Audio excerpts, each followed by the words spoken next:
Jimmy Armijo Grover here with Gallatin River Guides, and for this video we're going to be tying a midge dry pattern that most closely resembles the Smoke Jumper. Not exactly a Smoke Jumper. It's a dumbed down version, and as I've said in the past, I'm a huge fan of flies that are simple to tie and catch fish, and this is one of those. So also similar to a mole fly, but a mole fly very specifically has a dubbed body, where this body is basically a zebra midge body without the taper, and a CDC wing. It catches fish. It's not a fisherman catcher. It's a fish catcher. So we'll go ahead and get started here.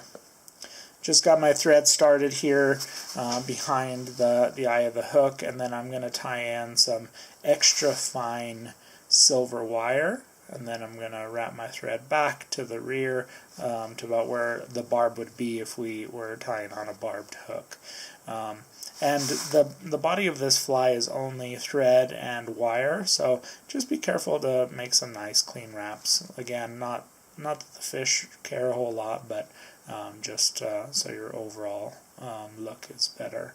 And I am going to counter wrap this silver wire, which will help if that thread decides to, or if that thread breaks, and because of a sharp fish tooth or something and wants to unravel, the wire should slow down the overall breakdown of that fly. Notice how I wrapped that wire there in the front. I don't know how to describe that. It's always been tough for me to verbalize how I do that, but it's a great way to lock in your wire every time you're counter wrapping.